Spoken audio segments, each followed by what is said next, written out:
Hogstye.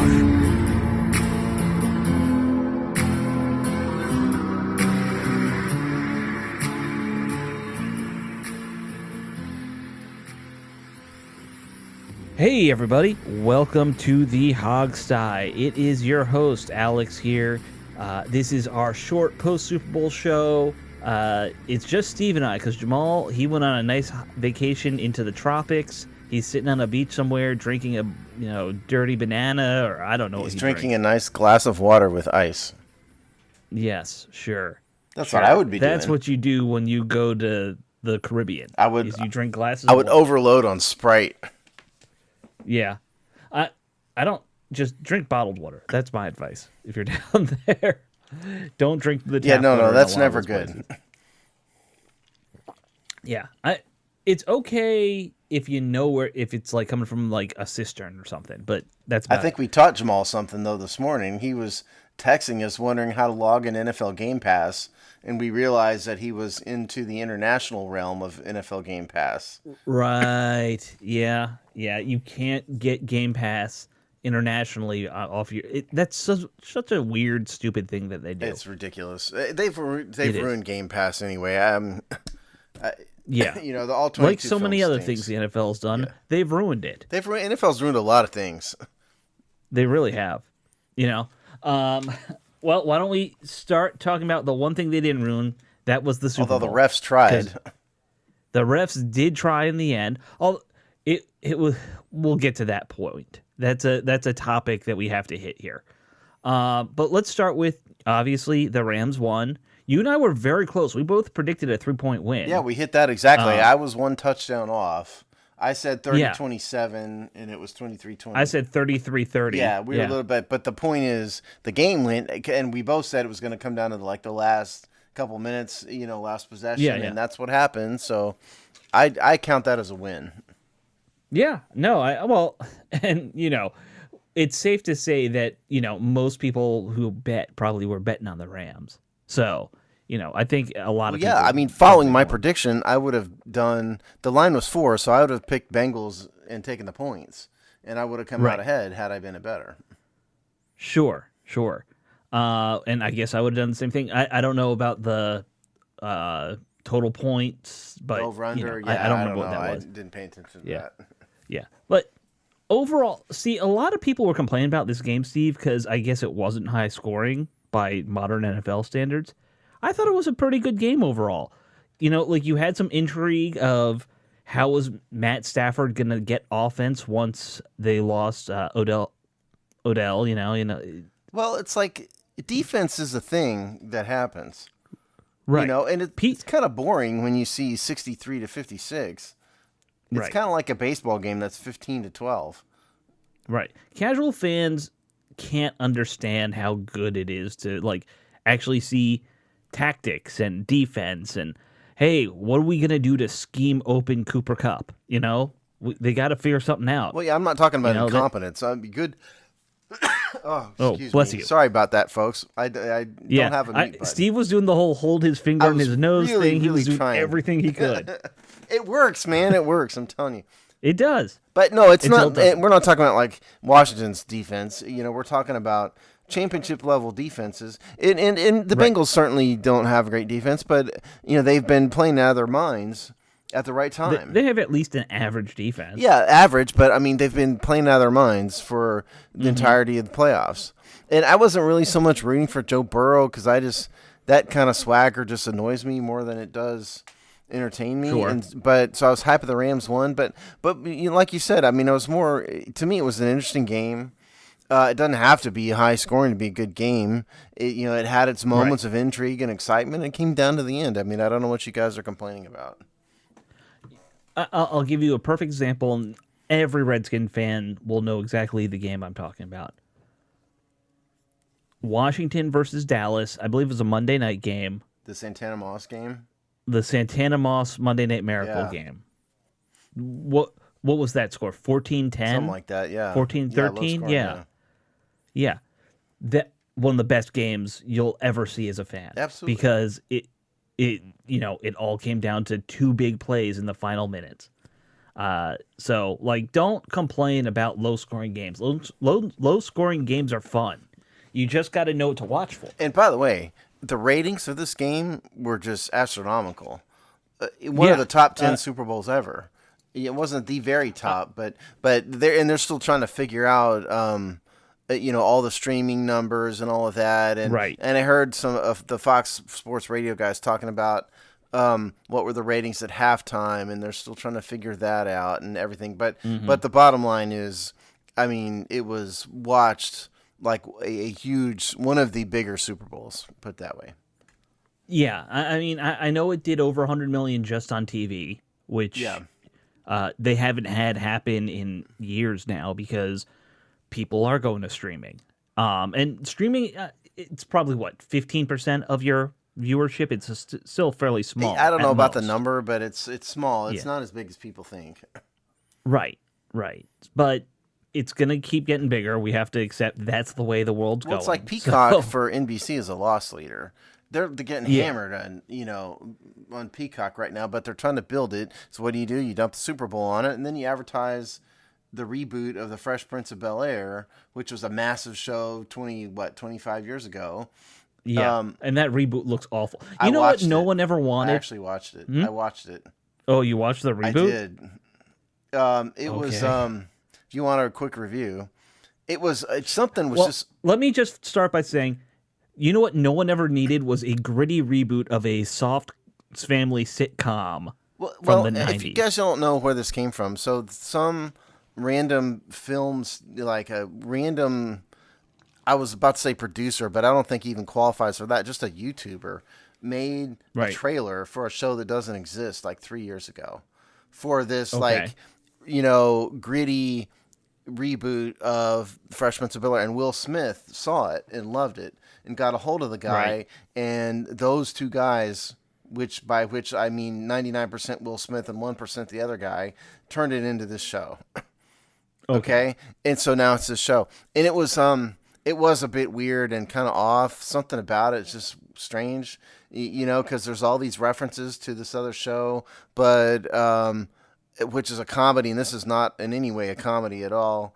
But it's just different. It's got those references, but it's just different enough to make it strange. Okay. So I mean, if you are, I almost think it would be better if you're not a huge fan of the original sitcom. Sure. So I'm right at the age where I love the original sitcom. So that's my issue. Like, I'm right in that target demo for that age group. I don't need you to reboot sitcoms and make them dark and. It wasn't terrible. I will say that it wasn't terrible. Oh, I'm sure it was done well. Will Smith, for all his faults, does not half-ass them. But there are some key changes that I won't spoil for those because it's too new still. But there's some key changes that really made me go, what? There's really sort of one big thing in particular that I just kind of shook my head at a little bit. Gotcha. But the premise is a little bit different because they, the Banks family is way, way, way richer than they ever were in the show. I mean, they're living in like a Bill Gates palace in this show. So he's not just a California judge like he was. Well, in the first episode, I can say, I mean, it's been in the trailer. I mean, he's running for district attorney, but the house is like, I mean, enormous house. It's not just a regular Bel Air mansion. It is like Eddie Murphy lives here kind of estate. Gotcha. And so it changes the dynamic entirely because it's not just about the family. There's all these things going on and people all over the place, and it's just a little different. So they're no longer in that upper middle class bordering on rich territory. They're just super rich. Well, yeah, now. Well, they never were middle class, I don't think, in that show. They lived across from the Reagans, but I mean, they're dramatically in the original sitcom. They bragged about being across the street from the Reagans. I don't remember that line from the original, but okay. But they're way, way, way, way richer. Again, it's like that house is a $50 million house. Gotcha. Well, we'll get into $50 million houses later. There's a reason I said it. Yeah. All right. Well, let's quick hits. Things that stood out to you in the Super Bowl. Quick hits. What are some that? Well, Yeah, obviously, I thought number one, I thought Aaron Donald deserved to be the MVP. agreed. He and ironically enough, not ironic. I guess not ironic at all. I heard Dan Patrick talking about the MVP vote on Monday morning, and when he said is that they have to have whoever they are. He didn't know who they are, but he said that he's been told by the networks and stuff that the MVP vote has to be in by the 2-minute warning. Oh. And so the two plays that Aaron Donald made that really saved the game were after the 2-minute warning. And so, because Dan was talking about this very thing, hey, Aaron Donald deserved the MVP. But the reason he did deserve it is the last two defensive plays, the stop of all people, Samaje Perine, who he yanked around like a rag doll, and then the sack of Burrow on the last play, the last substantive play. Cost him, man. Right. And so that was my number one. And I don't believe for a minute he's retiring. He'd be leaving $52 million on the table. I looked at his contract. Nobody's doing that. I don't believe Sean McVay is retiring either, by the way, because that's also been out. Yeah, it's dumb. He's not retiring. That's nuts. I'm sure he's exhausted, and who could blame him? Like, it's got to be a haul to coach into a Super Bowl, and you don't get a break. Washington fans would know. No, but I'm just saying, mentally speaking, I'm sure he's drained. Give him some extra time off, sure, but I don't think he's going to retire. But what else? And obviously Cooper Kupp is an amazing talent. I think, to be perfectly honest, he had one of the best seasons of any receiver ever. So my guess probably is that this is the high watermark of his career. I'm not saying he's not a real talent, but I don't know where you go from here in terms of numbers and stuff. And so my guess is he will still be great, but probably not quite this great. That would be my guess. It's so tough to replicate like back-to-back seasons like this. Well, 1,900 yards. That's crazy. Yeah. Well, and I'm thinking even like getting to 1,500 would be impossible. Like who else has gotten close to 2,000? Randy Moss did he get over 2,000 when he set the record, I think. I will tell you. Yeah. I know Jerry Rice has had big seasons like that. I doubt anyone's ever done two amazing seasons like that back to back. Okay, so Randy Moss never got close. Randy Moss, 2003, 1,632 yards. Okay, he got to 600. And you got to think Chris Carter probably had some really big names. I know there are a couple guys. Okay, so Chris Carter never got anywhere close. His high watermark was 1,274 yards. And let's check Jerry Rice. I could run a search video. I don't want to do that live on air. It would take too long. Yeah. So Jerry Rice's high watermark was 1995, 1,848. Oh, by the way, I just looked up the top receiving yards. Kupp's number 2 behind Calvin Johnson. That's we forgot about him. 1964. But my point is, I don't think we're going to see this Cooper Kupp again. Oh, no. Because you just can't. He'd be the greatest receiver in history if he comes anywhere close to this. The only guy who's on the top 10 list twice is Antonio Brown, by the way. Crazy pills himself. Yeah, and he did it back-to-back years, 2014 and 15. How many yards? 1,698, and then the other one, I just lost my place here, 1,834. See, the 1,834 is getting close.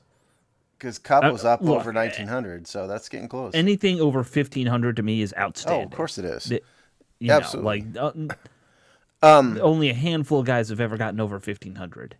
So, another point, Jamar Chase, I don't know why Washington, can't find a receiver like that, but true talent, I think that was his coming out party.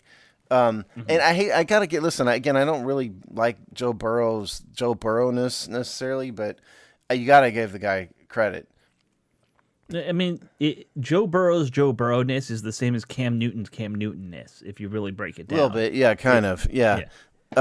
It's the swagger, it's the everyone pay attention to me, look at my funny hat thing. Kind of, yeah. And you don't like that. I get that. Smoke the cigar I don't like it like very much either.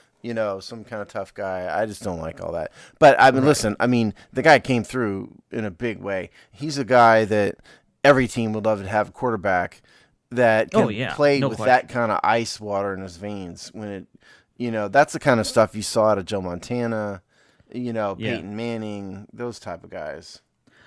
I was listening to some show and a guy was saying when they did the prospect scouting of Joe Burrow, they said his mindset is perfect for quarterback. But it's the kind of mindset you have either to play quarterback or to become a serial killer. Like that's kind of like his personality type A is quarterback in or a that. serial killer? Yeah, because you detach yourself from the emotions of a moment so well so that you can, play in the Well, clutch. on behalf of That everyone, let's be thankful he picked quarterback. I mean, well, seriously. the fun thing about serial killers is they can do multiple things, Steve. Not saying that, of course. Uh, the other thing, of course, we should talk about the refs. If you ask me, up until the fourth quarter, I thought the refs did a great job. Other than that missed face mask that they still said wasn't a face mask How can in can we there. stop right there? Yeah, let's start with that one. That was one of the more obvious face masks you will ever see. Right, I mean, the man literally grabbed a face mask, twisted Ramsey around, and threw him to the ground by the face mask. right, And it's no right. exaggeration to say that. That's literally what happened. The problem with these refs, they never ever admit when they're wrong ever. No, That's what super really annoys me about the referees. It's like, God help they're us if you lawyers, just say we Steve. blew it. Some of You, them you are know lawyers. lawyers have troubles admitting they're wrong. Some of them are lawyers. There's a lot of them Most of them. I don't know about most Yeah. of them, but I know there are some. I, Anyway, I it's think just it awful. is And then some. the other one that was super awful. We can debate the holding on the goal line. I personally thought it Yeah. was a hold. I know a lot of people didn't, but that wasn't the real travesty. The real travesty of justice was that the entire Rams offensive line jumped early on the Hmm. play and nobody noticed it. Not one referee noticed it. I mean, they were all four of them were moving when the center snapped the ball on that play. And so that play Yeah. should have been whistled dead and never happened. And Yeah. they should have been backed up to the 10-yard line, 9 or 10-yard line or whatever.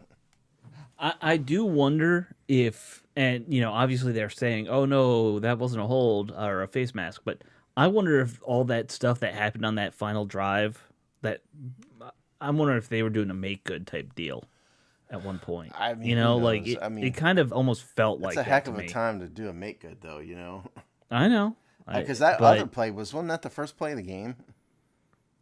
first play of the half, First yeah, play of the half, second right? half, yeah, And maybe, I mean, it's kind of, I mean, we'd never be able to prove it. Obviously, they would never admit it. hmm But I mean, it's just, it's a huge miss.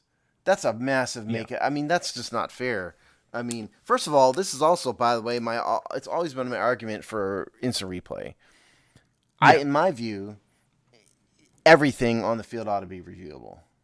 You can still sure, give them the three per half or whatever it is, 3 per game. That's fine. yeah. But I don't know why every single thing on the field couldn't be reviewable.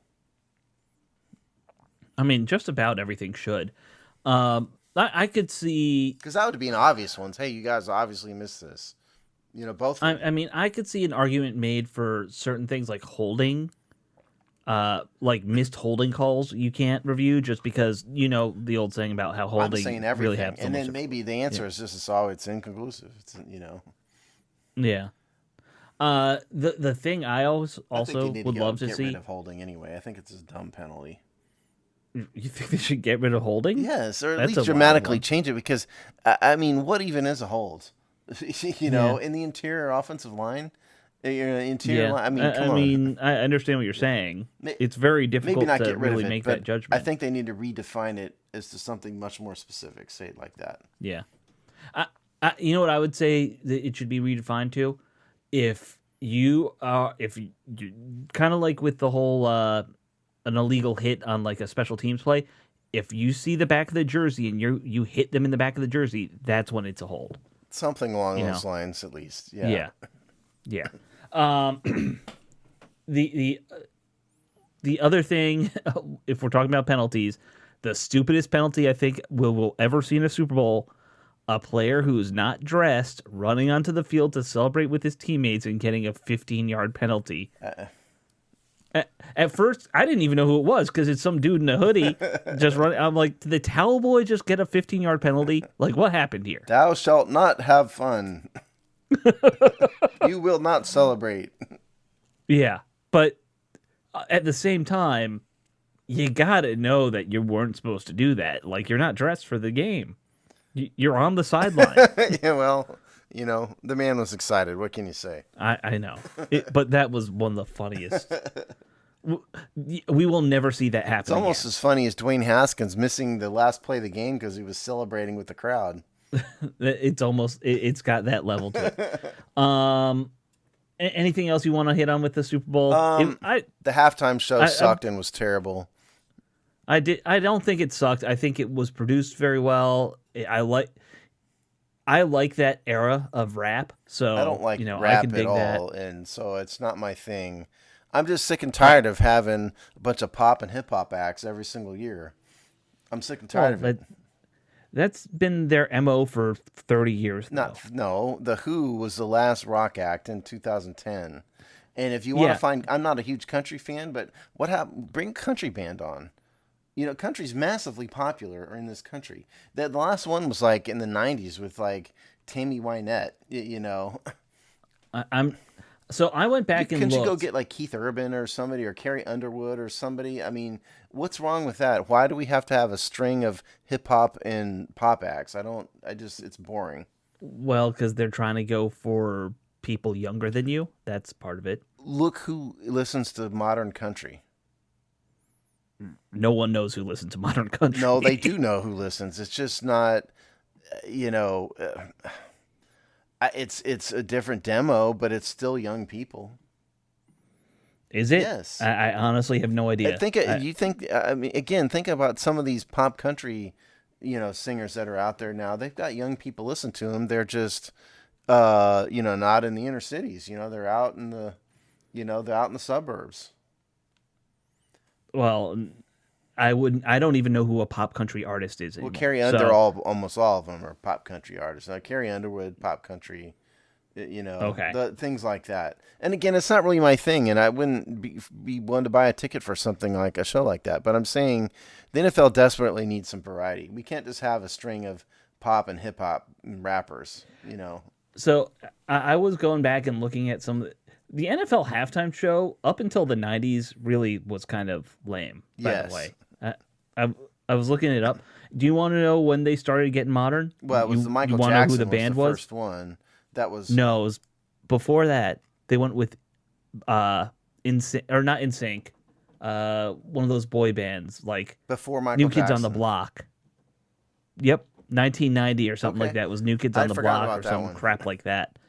So they've always been putting terrible decisions on this thing, is my point. Well, I mean, this is what happens when you give the halftime show to Jay-Z. I mean, he's going to do what he knows, and I understand that. Sure. But Jay-Z, I mean, that makes sense. Like, for example, right? I mean, is there some reason Metallica has not been the halftime show yet? They are just as out there as Eminem, just on the other end of the spectrum, I would wonder about the money aspect. I know how the money works. No, I know you know that, but... there was a thing about the halftime show that they said the artists put up $6 million and the NFL put up $1 million for this halftime show or something like that. I mean, usually, yeah. So the NFL says, we are not paying you anything. Right. And for a while, the NFL was trying to coerce these artists into giving them a percentage of their touring revenue for the year after the Super Bowl. I remember that. That was insane. Yeah, well, and they just said, no way, we're not doing that. That's crazy. Yeah. And now, I mean, they've got Pepsi as a sponsor and all of that. And so, the money basically is you're doing this for free and you're going to have to pay some of the expenses and stuff. And that's what it is.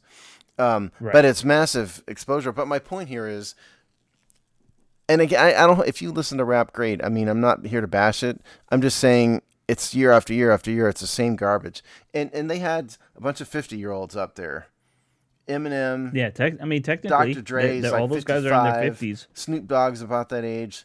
That is no different than Metallica. And what does Metallica Yeah. do? Sell out stadiums every year. Why haven't they been a halftime show?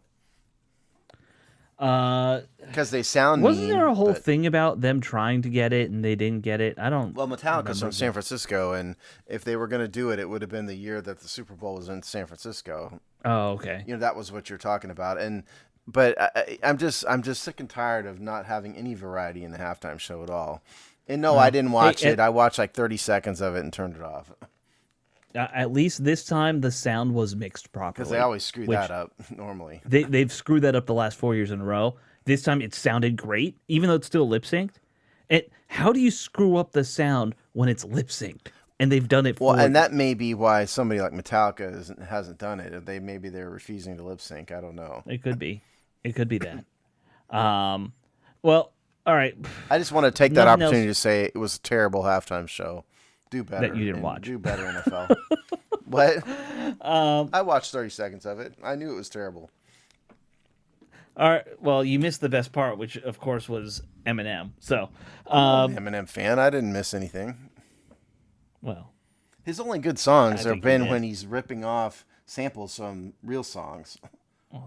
that's part of the whole industry. Is what Yeah, that's and what it's they all do. uncreative and horrible. Yeah. I mean, so many musical industries are uncreative and horrible now. Oh, that's just why the I entire don't pop get into. music industry is uncreative and horrible. Yeah, If you knew it's how it works, you do know, Alex, probably. But if you ever knew how those songs are written and recorded and stuff, you'd just be disgusted. 99% are written by old white dudes who sit in mansions and just write songs. Well, and they're not even nobody's playing any instruments. The drums are gridded out. They're not even. It's a drum machine that's gridded out to the. Yep. It's very. It's all clinical. auto-tune now. It's awful. It's almost not even real vocals anymore. It's just terrible. Yeah, it's not. Yeah. All right, let's talk about the last thing we want to hit, the Dan Snyder stuff that kind of came out this boy. week. We're going to get into this a lot more, I think, on our weekend show. Yes. But I think we at least have to touch on the big stuff that's happened. First, let's talk about him buying his big old mansion. You know what's funny about this big old mansion? I know exactly where that house is. Sure. I know exactly where it is because I've looked at it. I used to look at the big fancy houses on the river. on MSN Maps and stuff. Oh, okay. And so that one in particular, I know exactly where it is because I thought, man, if I had a ton of money, that is the house I would buy because it was in the perfect location, the perfect lot and everything. Right. It's a real nice house. Kudos to Dan for buying a great house. It's Can't see it apparently the from most road. expensive. It's just I've been down there too. It's all you can see is a gate, and you can't really see anything from the road. Yeah. You can see the house if you have a boat and you're on the river. Yes. That's yes. Yeah. They say it's the most expensive house purchased in the DC metro area, $50 million. The land used to belong to George Washington. It was part of his plantation. Oh, I didn't know that. There's been some discussion. Rick Snyder, I think, said George Washington used to own this house, which I don't think is exactly right. I think That house is too new. Yeah. George Washington owned that land, and now it's Dan Snyder's Isn't it kind of a bad look for Dan? Do you think he cares? No, clearly he doesn't. He's a narcissist to the extreme. Right. But it's a terrible look. It's your team's falling apart around you. The world's bashing you. You've been disclosed as a lech. In addition to a horrible owner and a terrible person, and you're going to drop another $48 million on a second house that you don't even need. We're just rounding up to 50 at this point. It's like you don't even need this house. You have another house right across the river. No, he sold that one. Oh, he did? Oh, okay. Yeah, he sold his Maryland house. He's moving to Virginia. I think hint on what's going on with the stadium, Yes, by the way. for sure. Oh, and I have something I want to talk to you about with the whole stadium thing. My theory, Virginia is moving as hard as they are right now because they're realizing if Dan Snyder somehow loses this team and anybody else comes in and buys it, suddenly Maryland and DC will be very willing to talk to about a stadium to somebody who's not Dan Snyder. It's not a bad theory. I can't Yeah. say. I mean, it's just that we have no evidence, but it makes a lot of sense to me. Logically speaking, right? And the other thing is, it may just be that the Virginia legislature has no shame whatsoever. Well, there is a lot of You that. know, They're enrichment for crying out loud. yeah. I So, mean, they just have no shame at all, and are totally unafraid of right, handing over $1 billion to a dude who's front office is a total train wreck. right. A dude who himself is a train wreck. Yes, Let's be honest. yes, Anyway, I want to talk. We can talk about that more on the sure, actual yeah. show later this week. But I thought that was it's my conspiracy theory that I've got going. It's I mean it's a hypothesis at this point because Yes, we have no evidence and it has not been tested, but it's not a right. bad hypothesis. I can't say you're wrong. I No, kind of endorse from a that strict theory a little bit. political, and you've dealt with the Yeah. economic side of that stuff before. It makes a lot of sense. I endorse that as a working hypothesis. Put it that way. Right. All right, so that's thing one with Dan. Thing two with Dan is it seems like there's been a big PR campaign now to the media is really saying, "Oh, this might be it for Dan," more so than even the last Even 2 one of our years. Hogstie writers might have said that this week. Yeah, one of our but I'm also adding some mainstream guys are saying Yeah. that now. Which is wild.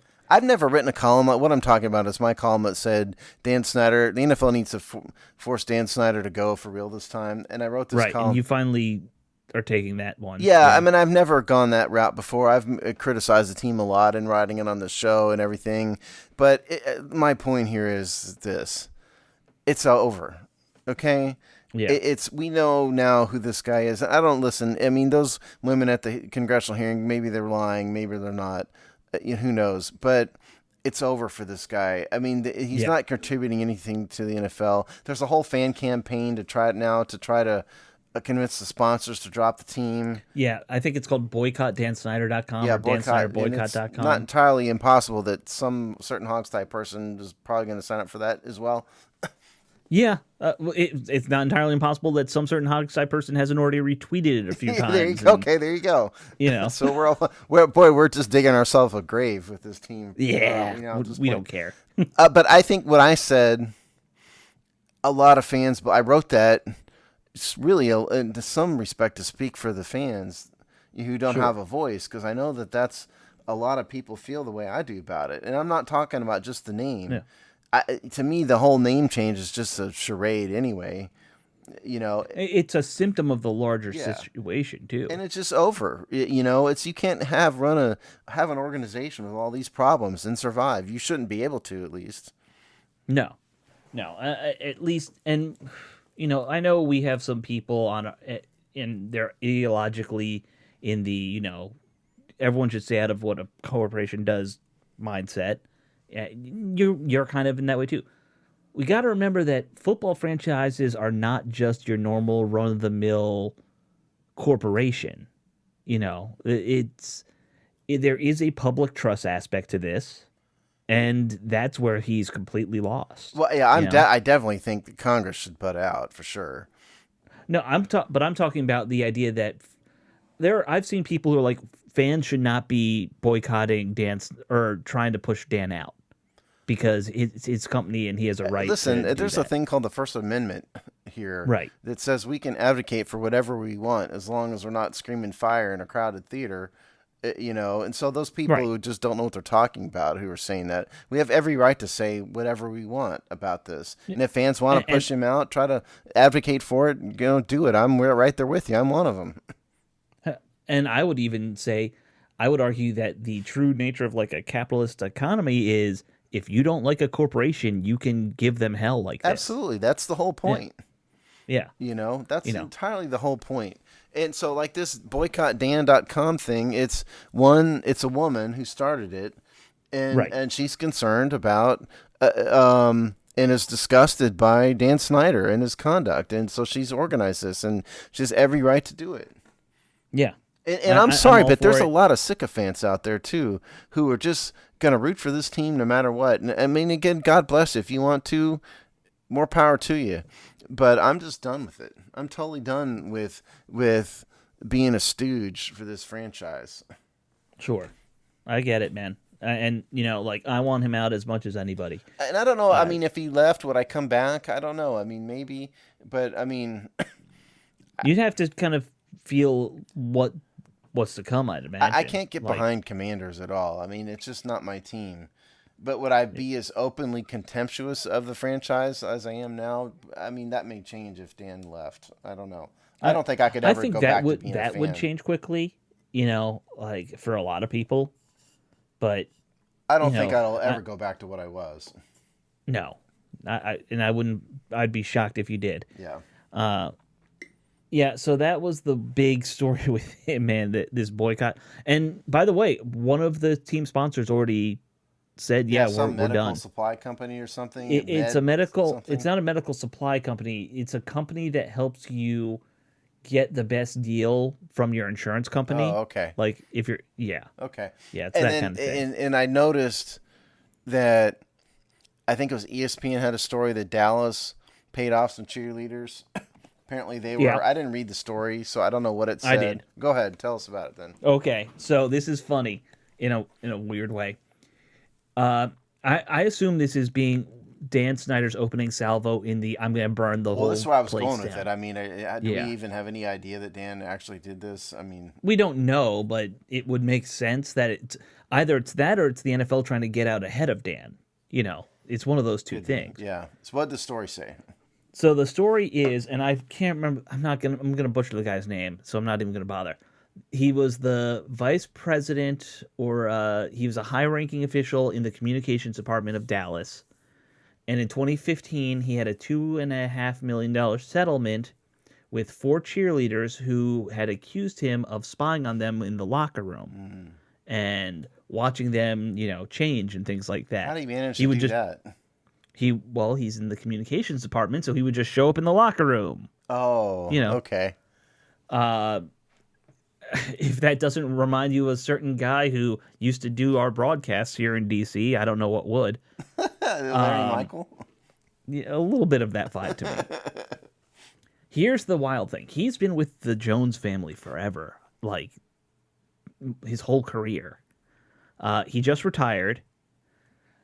There was one other tidbit in that story that was nuts, and like how he's not dead from I this, I think don't I know. did read this part. Go ahead. Okay, he was accused of taking upskirt photos of a team senior vice president By the last name who's Jones. by the last name of Jones happens to be the daughter of Yeah, Jerry I saw Jones. that somewhere, and I thought, man, you're Yeah, just taking your life in your own hands there. right. I don't know if Jerry Jones is a violent man, but I don't know many fathers who wouldn't be violent if they found some. Especially not By when the way, you're the billionaire owner of a team. right. That's Yeah, nuts. that's And he crazy. still was working there after that. I- Like, And how are you getting upskirt photos of somebody in an office anyway? I mean, maybe I'm naive to this, but I mean, yeah, you and I are wired so differently from these I mean, I people. would We have that would no never idea. even contemplate that. I mean, that's just crazy. Right. I mean, Right. I don't know how you'd get away with I would that. be I don't so know how you do it. embarrassed about even. First of all, what are you going to see? Number one, and Right. number two, it would just be. I would be so humiliated. I mean, you have to really have no shame whatsoever to do that, Yeah. or Well, just be sick. I mean, you know. yeah, you have a problem Yeah. if you're doing that kind of stuff. But to do it to your own boss's daughter is That's what I'm insane. saying. I mean, you have to Yeah. really be sick. You know. Yeah. And I used to think the To do guys it who, to anybody is sick, but especially the boss's daughter. yeah. I used to think the guys who look at adult websites at the work are bad, but that's just like next level sickness right there. They're both bad in very different ways. Yeah, one's far worse, Yes. at least more dangerous to So your health. So the point is, do we think Dan Snyder leaked this? I don't know, man. Who knows? I mean, it certainly probably helps him one way or the other. Look, somebody else is bad too, you know. well, I mean, look, if we were being real honest, when all the stuff started leaking about Washington, I was like, it's bad. It's really bad. It's hard. Wait till we get to Dallas, because there's no way that Jerry Jones is running a high class organization when it comes to treating women right. No, 'Cause no, oh no. I yeah, mean, listen, the NFL are a bunch of sleazeballs. I hate to break it to people. sure, just because somebody may be charismatic on camera or they're rich doesn't mean they're not a total sleazeball. And the NFL is filled with them because it's a very misogynistic, male chauvinist climate. Right. And High testosterone. and most of them have never been in the real world. You couldn't go to work in like, like a consulting company, Right. and act like this. And none of those guys have. They've been in NFL locker rooms their entire career, especially these front office people, and so they have no idea how to act in real life. And that is pervades professional sports. Yeah. Yeah. So it is interesting to me that this got leaked. Where it came from, it's got to be one of the two. Either there's no way it just happened. It helps Dan either way. It probably does, which makes me think it was more likely him. My first thought before I really dug into the story was, oh, this is the NFL trying to get out ahead of it. I don't think they're that smart, to be honest. Yeah, probably not. And the way the story comes out, they did not. The NFL would do a not good be job. bragging about a senior vice president looking up the skirt of Jerry Jones's daughter. No, they would not be bragging about that. So that's why I think it probably was Dan Snyder. ESPN said they started doing this story on February 2nd. So at some point we need to like backtrack and see what was going on February 1st with Dan Snyder. Yeah, or find a source inside ESPN to tell us. Yeah, well, that's never gonna happen. That's not as easy anymore. They're not talking to us. I guess where I'd like to end this here is I know like Rick put out one of his 2-minute little videos. What's it? Is it Rick Snyder's Washington? Is that what it is? Yeah, Rick Snyder's Washington. Yeah, he does this every day. So follow him there on YouTube. He puts out these. He gets a lot of traffic on those. He puts out these little 2-minute videos, and the one I watched, I think this morning, he was talking about why Dan Snyder will never leave, and his argument is, it's not just about money for guys like this; it's about power, and I understand that, but my argument in my column was never that Dan Snyder's going to leave voluntarily. My point was the owners need to go to him. They're never going to vote him out. Again, I mean, my point was in the piece was that, I mean, if they didn't do it to Al Davis 30 years ago, they're not going to vote Snyder out either, absent him getting like convicted of a felony or something. Then they probably could, but have to. But my point is they need to go to him and say, you're done. If you're not done, we're going to blackball you and we're going to make your life miserable. We want you gone. You need to leave. That's what they need to do. Of course he wouldn't leave voluntarily, but is he really going to give the middle finger to Bob Kraft, Jerry Jones, and Wellington Mara and the Rooneys? I think he would, but at the same time, see, what I wonder is what can you do to blackball him? Like, there has to be a tangible... We will make sure X, Y, Z. Well, I mean, that's not really money or anything like that. I mean, because all of that's set up by the NFL Constitution, all that. But what you do is you just make him totally unwelcome in NFL circles. And then what you could do is you could threaten him with a vote. Even if they don't have the votes, you could threaten it. Yeah, because they need like a 2/3 majority. Yeah, I mean, but they don't have to be truthful to go to him and threaten it. It's kind of like, Donald Trump surviving a impeachment vote. I mean, yeah, he survived, but does anybody want to go through that? That doesn't look good. And I'm not trying to get political. I just mean, Bill Clinton went through the same thing, No, I got what you... Yeah, and so, I mean, that's what... I'm not... Yeah, Rick's right. I mean, Dan will never leave voluntarily. My point is that owners need to force him out. They're not going to vote, so they need to go to him and say, you need to leave. You're not welcome here anymore. The one thing I heard that also was interesting to me, you already have the Denver Broncos going up for sale this year. And it's not just that. It's an auction. This is important. Yeah. Because what this means, there's a trustee, a board of trustees that are in control of the sale, and they have an obligation to get the highest bidder. And so this means that all this social justice garbage going on and blah, blah, blah, it's a lot of stuff I don't agree with. It sort of ties into the Brian Flores lawsuit and all that stuff. And I talked about that at length on IJB this week. Yeah. Good episode, by the way. Oh, thank you. And I was trying to be fair about it, But in terms of the Flores stuff and the racial justice and all that, the NFL can't pick. That's what I was getting at. They can't steer like Robert Johnson or somebody like that over to the Denver Broncos because the trustees have to take the highest bidder. And so what we're going to see is we're going to really see where the value is really pegged. Yeah, that's a big part of it. My point was, I wonder how hard the NFL will want to push. One, if they already have one team for sale, you don't necessarily want to put two teams for sale because that could mess with the valuation of one team's sale. You know what I mean? And then on top of that, you got the Miami Dolphins situation, Which may be worse. which in a lot of ways is worse for the NFL. I mean, from a competitive standpoint, it's definitely worse.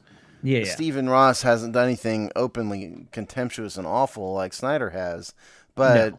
I mean, if he was, there's evidence that he's intentionally tanking. Now you're hurting the Shield in a entirely different way. So, I heard an argument being made. I think it was Kevin Sheehan. There's only so many a-holes that can kick out at one time. Yeah, basically, you're at some point they might have to choose because we can't have three teams go up for sale in 1 year. That would not be good for the league. So they're gonna have to decide which one do they want. Here's what I would say: you keep Stephen Ross, you punish him, and you also can punish the Browns because it sounds like they were doing it Yeah, too. there's a rumor out there that the Browns were doing it, and they lost More than 100 just rumor. games in a row or something at one point in time. Hugh Jackson? Is it Hugh Jackson who's the coach? He's Yeah. like, yep, they paid me $25,000 or something. I think he Because said. remember they lost they were like 2-30. He went 30 31-1 or something. Yeah, something Yeah. crazy like that. Yeah. Yeah. They paid him to lose, and he did a good job of it. So yeah, at some point, if you find out multiple teams are doing this, you got to just say, all right, you all are getting punished. We're nipping that in the bud, but you don't get fined. So Yeah, I mean, it's the thing is, I mean, we are in our little bubble because we cover Washington. You know, we're doing this every day and all of that. And, yeah, we're paying attention to all the yeah, little and so the real trick is for something like this is when does the tide turn amongst the public at large? And I don't know Right. if it has or has not yet because we're just too close to it. So if you find like the soccer mom in Oklahoma City, or you know the dad that lives in urban Chicago or something, do they know Dan Snyder's a scumbag? If they do, then it's time for him to go. If they just, I don't know if they do know that though. I actually think it's a pretty high number know that. I don't know if it's... Look, I think if you did a poll in Washington, D.C., who do you hate more, and you put Donald Trump, Joe Biden, Dan Snyder's going to win by a landslide. Joe Biden's ratings are pretty low, man. I don't know. Yeah, but in D.C., though, it's a liberal area, so Joe Biden's coming in first place with that one. I'm just saying that's where he's at. Like, he's probably the most hated man in this area, without a question. Nationally, he's not going to be that bad, but I don't think anyone's going to have a positive thing about him. No, but there's a difference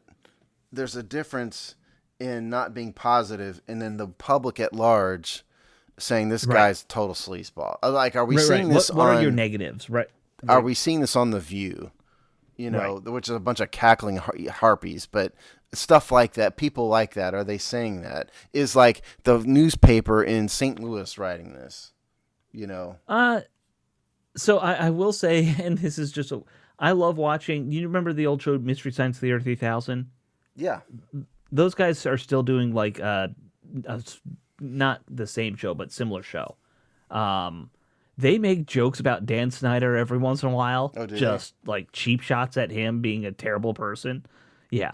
So there's been some great cartoons that end up on the internet about how stupid Dan Snyder is. Yeah, but that's all coming from Bleacher. See, that's all coming from the sports world. Is that Bleacher I think in the Report sports doing that? Yeah, I think it's Bleacher Report who does those. There've been some great ones. There have been some like classics. They really have. They put another one out that was pretty good just recently. Yeah, that one was definitely Bleacher Report. That's where I got my toxic sludge line because there was like toxic waste seeping out of the wall and it was funny. Yeah, that one was pretty good. But again, that's the sports world. So like, I think if you ask sports fans, they're all gonna have as much contempt as any Washington fan. But this is what your point is. What was my point, which is, and if it has to be more than just sports fans. Right. It has to be the public. If they get enough attention to where it starts to lead the evening news, that's when he's going to have to go. Because, notice Donald Sterling, who was the Clippers' former owner, did get to that point. No one knew who he was. Well, no, everybody in basketball knew who he was. Right. I knew he was a sleazeball. I knew he had been sued by a bunch of fair housing lawsuits and some slum apartment complexes and all this stuff. And, I knew that he was essentially referring to his players as slaves, more or less. Without kind of saying it. Everybody knew that who was paying attention to basketball. But when that tape came out, then he led the evening news. And that's when they that's when they told him to leave. Yeah. That's what has to happen. And are we there yet? I don't know if we are, but I can see it getting to that point. That's, I guess, where I am with it. I think you're right. I think we're not quite there, but it's going to. If one more person comes out and says he felt my chest or something, and that's probably all we need. Or if he uses a racial term or something, because Jerry Richardson apparently used a racial term that was never reported what he said, but apparently used some kind of racial slur, and that didn't help. Yeah. Well, and then you get into the whole what's worse, racism or sexism debate. Let's just say it's all bad. How about that? Yeah. Well, in Dan's case, actions are worse than words, and Dan's got actions. So Dan doesn't say 2 words. No. Have you ever listened to him talk? He doesn't. He's a horrible speaker. He's a terrible speaker. I watched that name change thing when he literally said about 15 words, and that was it. And he's the worst speaker ever. I mean, he needs to go take some lessons from some actor or something. Yeah. They just need to give him $5 billion to go away. That's what really needs to happen. That was my point. Hey, Dan. Yeah. Have Robert Kraft and Jerry Jones sit down with him and say it's over. The problem is no one who loves him is brave enough to do an intervention, and I don't think a lot of people love him in the first place. I was about to say something that was truly getting me in trouble, so I'll stop. All right. Well, why don't we wrap up? Okay. We went longer than we thought we would. I know, we went twice as long, but that's okay. Yeah, that's fine. All right, guys. We will get back to you over Monday, I guess? So we are officially, we were not even intending to do a show today originally, and decided we just would get on here and babble for a while. But we are now transitioning to our regular off-season schedule, so our shows will be released on Monday mornings from now through the end of training camp. Yep. Time to get to the off-season championship. Yep. That's what we're doing. All right, guys. We will talk to you Monday. Have a good rest of the week. Bye.